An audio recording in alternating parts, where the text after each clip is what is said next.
বারাসতে এসে পুনরায় রাজ্য সরকারের বিরুদ্ধে গর্জে উঠলেন বিজেপি নেতা দিলীপ ঘোষ। রাজ্য সরকারের বিভিন্ন দুর্নীতির প্রসঙ্গে মন্তব্য করেন তিনি। মমতা ব্যানার্জি তার প্রেস কনফারেন্সে সমস্ত দুর্নীতির দায় পুলিশ প্রশাসনের দিকে ঠেলে দিতে দিলীপ ঘোষ প্রশ্ন করেন যে তাহলে রাজ্যের অ্যাডমিনিস্ট্রেশন চালাচ্ছে কে? মুখ্যমন্ত্রী, পুলিশ মন্ত্রী, স্বাস্থ্যমন্ত্রী, সবই তো উনি, তাহলে সম্পূর্ণ দায়ও তার এবং তার দলের বাকি নেতাদের হয়। জলাশয় বুঝিয়ে দেওয়া, জমি দখল, বেআইনি নির্মাণ, গরু পাচার, কয়লা পাচার প্রভৃতি দুর্নীতি নিয়েই রাজ্য সরকারকে দোষারোপ করে দিলীপ সরকার বলেন বাম সরকার সমস্ত দুর্নীতির পথ দেখিয়ে গেছে এবং এই সরকার সেই পথেই হাঁটছে। মমতা ব্যানার্জি বাংলাদেশ থেকে বেআইনি অনুপ্রবেশ নিয়ে সীমান্ত রক্ষীদের অক্ষমতা নিয়ে প্রশ্নতে দিলীপ ঘোষ পাল্টা প্রশ্ন ছুড়ে দেন পার্শ্ববর্তী রাজ্য যেমন বিহার থেকে বেআইনি অনুপ্রবেশ নিয়ে রাজ্য পুলিশের নিষ্ক্রিয়তা নিয়ে। তিনি এও বলেন এই সরকার শুধু জানে অন্যের ওপর দোষ চাপিয়ে দিতে, কখনো কেন্দ্র সরকার, কখনো সীমান্ত রক্ষীদের কিংবা কখনো নিজেদের রাজ্য পুলিশের ওপর। এ বিষয়ে তিনি আর কি বললেন শোনাবো আপনাদের।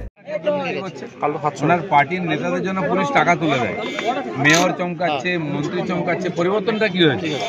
সাধারণ মানুষ এখানকার কোনো পরিষেবা কেন্দ্রের হোক রাজ্যের হোক এখানে পয়সা না দিলে পাওয়া যায় না। এখানকার লোকেদের আবাস যোজনা, কেন্দ্রের যোজনা, টাকা নিচ্ছে রাজ্যের টিএমসির নেতারা। বম বন্দুকের কারখানা হচ্ছে, তার কে সুবিধা নিচ্ছে? পুকুর বুঝিয়ে, নদী বুঝিয়ে বাড়ি হচ্ছে, কে জানে না? নাটক করছে, লোককে বোকা বানানো নাকি? মাইকে ধমকে দিল সবার সামনে, লোক হচ্ছে বোকা। আপনারা যখন রাজ্যে অনুপ্রবেশ নিয়ে সরব হচ্ছেন তখন মুখ্যমন্ত্রী বলছে সিআইএসএফ এর দায়িত্ব, তারা কেন পালন করতে পারছে না? বলে বিএসএফ এর দায়িত্ব, কিন্তু বিহার থেকে ঝাড়খণ্ড থেকে গুন্ডা নিয়ে গিয়ে এসে ওনার কাউন্সিলরকে মেরে দিচ্ছে, সেটাও কি বিএসএফ দায়িত্ব নেবে? অকর্মণ্যের চূড়ান্ত, সবচেয়ে অযোগ্য মুখ্যমন্ত্রী। এতদিনে বোঝা যাচ্ছে ওই পাওয়ার এতে হেঁটে বাজেট করা আর কি বলে গান গাইতে গাইতে রাজনীতি করা, সরকার চালানো, এভাবে হয় নাকি? পাগলামি হচ্ছে এটা। বাংলা ছেড়ে চলে যাচ্ছে, বম বন্দুক চারদিকে কারখানা হচ্ছে। রাজ্য পুলিশের একাধিক পদে রদবদল আনতে চলেছে, পুলিশের ভূমিকা নিয়ে একেবারে ক্ষোভ প্রকাশ। এর আগে না, প্রতি বছর 6 মাস অন্তর একবার উনি উল্টো পাল্টা করে, অনেক টাকা নিয়ে নিচ্ছে এখান থেকে, ওই জায়গায় চলে যাও, এখানে অন্যজনকে পাঠিয়ে দেন, সে টাকা তুলবে। এতে কি অ্যাডমিনিস্ট্রেশন পরিণত? প্রতি 6 মাস অন্তর হয়, এতে কি লাভ? বিপদে পড়লেই কি পুলিশের উপর দায় চাপানো?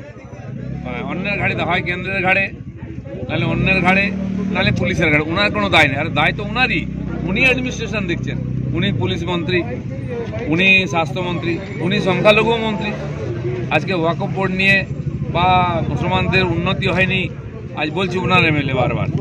কেন বলা হচ্ছে? ওনার উপরে ওনার পার্টির এমএলএদেরও বিশ্বাস চলে গেছে, ওনার মতো অযোগ্য শাসক হয় না, তাই ওনারা বলছে মুসলমানরা এখানে গরিব। তো গরিবকে মুসলমানরা যাকে ভোট দিয়েছে তারাই গরিব করে রেখেছে। কংগ্রেস, সিপিএম, টিএমসি তাদেরকে ভোট দিয়েছে, বিজেপিকে তো দেয়নি। কয়লা বালি ঠিকই শুরু করেছে বামপন্থীর লোকেরা, জায়গা কবজা করা, ভেড়ি দখল করা, পুকুর ইত্যাদি সরকারি জায়গার নির্মাণ। ওনারা সেটা ব্যাপক করে দিয়েছেন। ওখানে কিছু কন্ট্রাক্টর, কিছু বিল্ডার করে খেত, এখন টিএমসি সব নেতা পুলিশকে সঙ্গে নিয়ে করছে। উনি এত বড় জায়গা দখল করে রেখেছেন, এলাকা সরকারি জায়গায়, সেটা কে দেবে?